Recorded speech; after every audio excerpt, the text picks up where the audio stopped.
Good morning and welcome to the Franchise Minute. I'm Anna Wilds, the franchise economist. And just to let you know, audience, today is the last time I'm going to say welcome to the Franchise Minute. We are rebranding this series and having a slightly different focus so that you, the audience, get the information you are looking for. Our new name is Smart Business Strategies for Generational Wealth and Secure Retirement.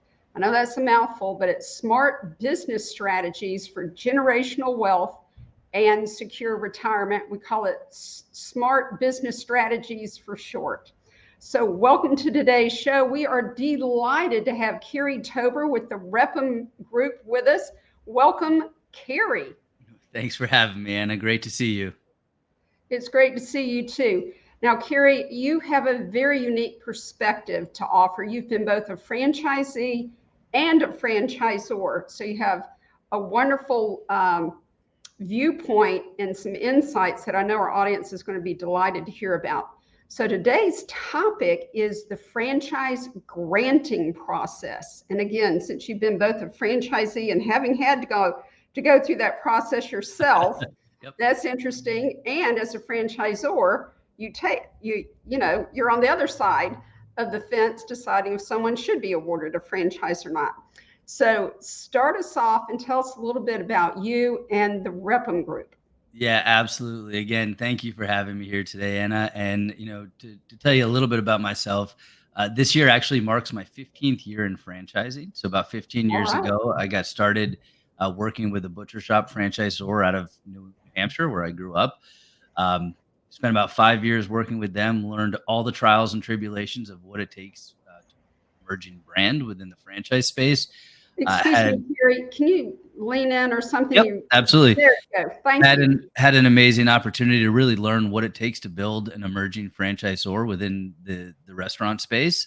Had some great franchisees who mentored me along the way. Some guys who had a lot of experience at some really, really huge franchise brands like the Applebee's and the Paneras of the world. Uh, Mm-hmm. and then found myself in a position where I had a regular job, right, and wasn't in love with it, and turned to the opposite side and said, you know what I want to do is I want to be a multi-unit franchisee, and I put that plan into reality. And so, experienced the franchisor side, then experienced the franchisee side, and about 5 years ago, had the opportunity to come join Repham Group.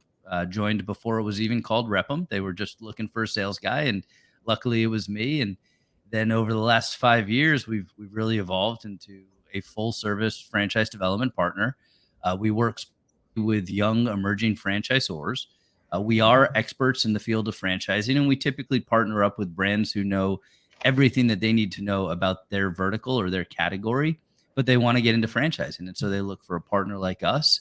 And then, to the point of the topic today, we're very good at selecting franchise partners, right? Franchisees to be able to come in, evaluate, do their and bring them into the fold where they can be successful franchisees.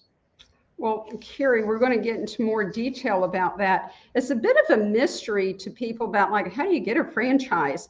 And so we'd love for you to share with the audience, how does someone get into a franchise? Do you sell? I mean, is it like going to Walmart? You like it, you got the money, you buy it off the shelf? Well, I don't think we've found ourselves in the place where we can sell franchises at Walmart just yet. Uh, but for me, I always think it's natural curiosity, right? I always think, and I err on the side of the entrepreneur. I think in our world, especially here in the United States, everybody has this amazing opportunity to be an entrepreneur. We don't necessarily teach it in our schools, but it's up to parents and uncles and friends and relatives to teach children as they're going along to get into entrepreneurship. Now, the flip side of that is entrepreneurship can be scary, and you may not have an idea for your own business. And to me, that's where franchising comes right into Yeah. play, right? So there's all these different business opportunities out there. They're all systematically programmed, have support structures in place, and that is the world of franchising, right? You're in business for yourself, but not by yourself, right? It's a fractional partnership. So there's a number of different resources to find franchises. There's this little magic website called Google, but then there's also people like yourself, right? Like you have access to hundreds of brands that people may not know, right? And so that's when I'm looking for a franchise, I'm typically looking for what's going to fit my profile the best. And when I say profile, we can elaborate on that. You know that very well as a Yeah. consultant. You're working with somebody to understand what's going to fit into their lifestyle the best, fit into their family world the best, and then you're showing them a number of different concepts to look at. So I think working with a person like yourself is a wonderful way to find the right franchise for the entrepreneur. All right. Wonderful. And so describe the franchise granting process at the Repham Group. I think it's again a mystery to the audience, like what's involved, what should they expect?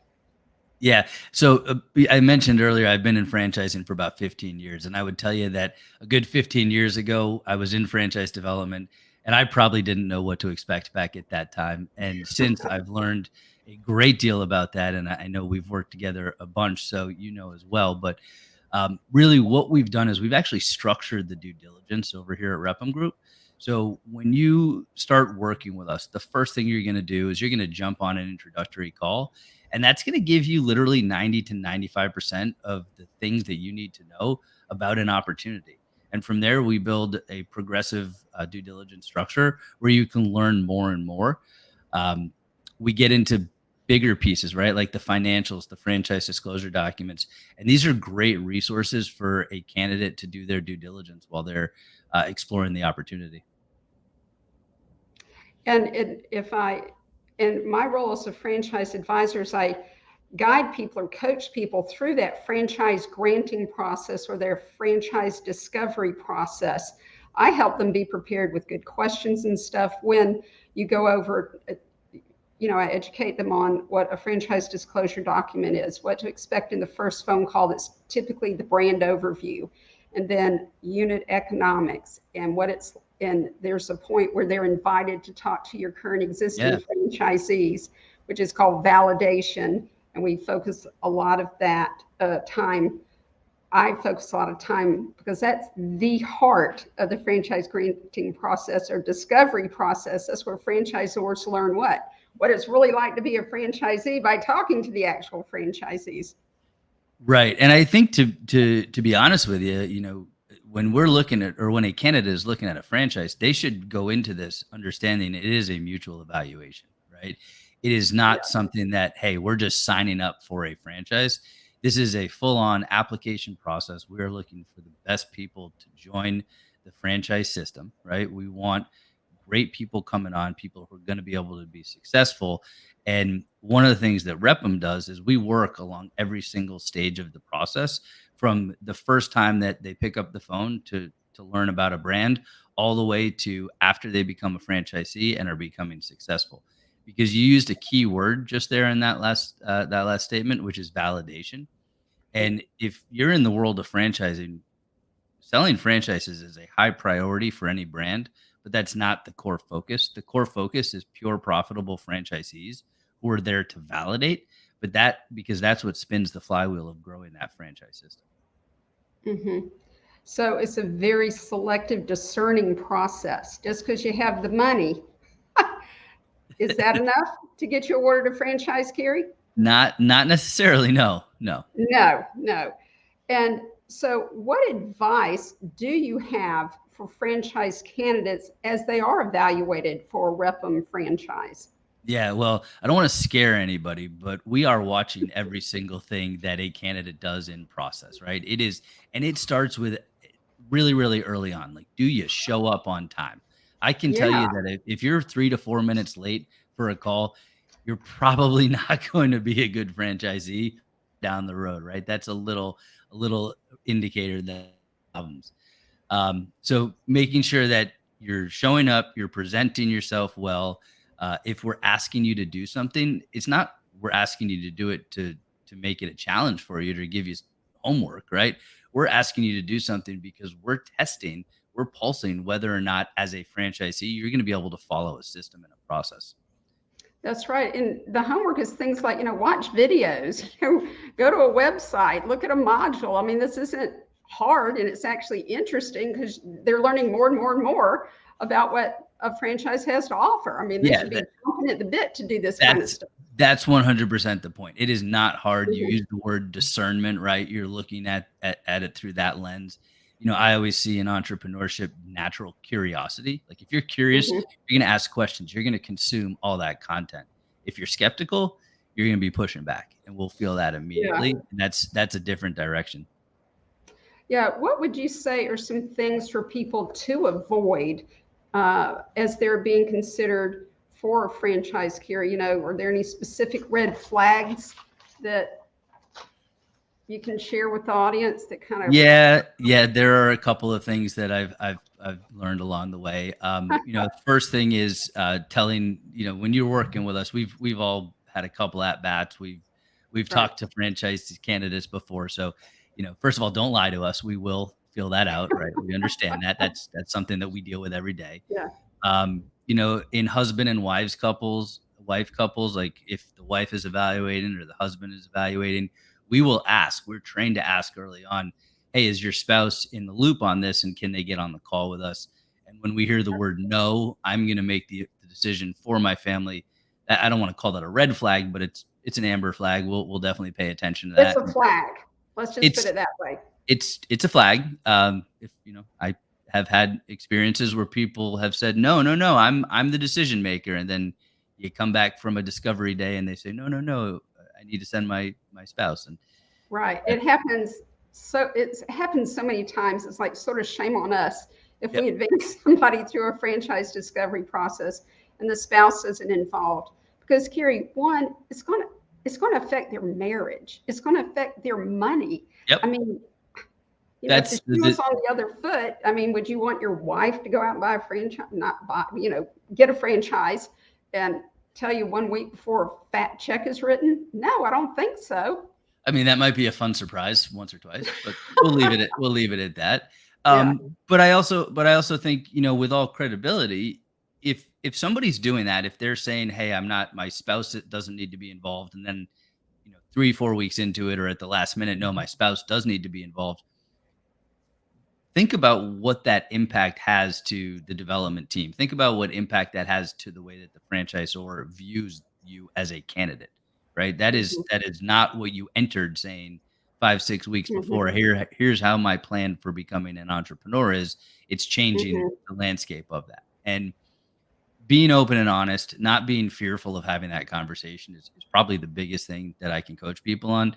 When you Mhm. get into owning a business, it is raw, right? You are opening up. You have to be very aware there are going to be discomforts of things that you've never done before, right?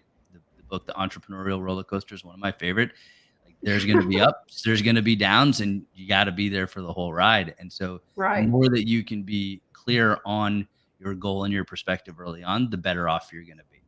Want to Absolutely. want to hit on a couple other things too, because I think this is important. Um, Mhm. Make sure you have your funding lined up, right? Like you're here to buy a business. You wouldn't go buy a car, right? You wouldn't go to the car lot and say, "Hey, I want to sit down and talk about a car," if you didn't think you could afford it.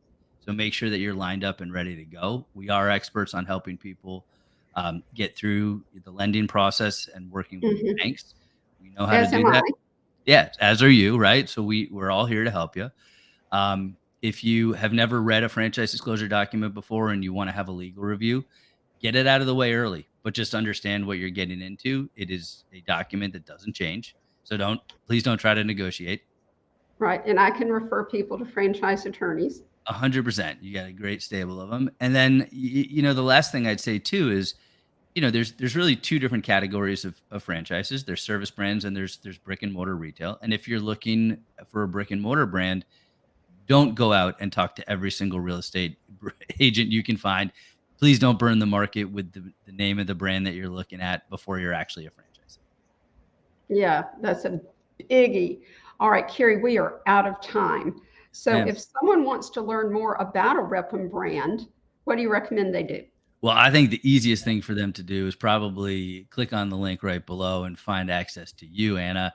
I know that you have access to not just all of Repham's brands, but a couple hundred more than that. And so I think going up to the top of the funnel and really understanding their goals and getting into the business is the right way to do it. Well, thank you for that, Carrie. And thank you so much for being here, audience. This is Carrie Tober with Repham. And audience, thank you for watching and listening as well. And as a reminder, this is now going to be called the Smart Business Strategies for Generational Wealth and Secure Retirement.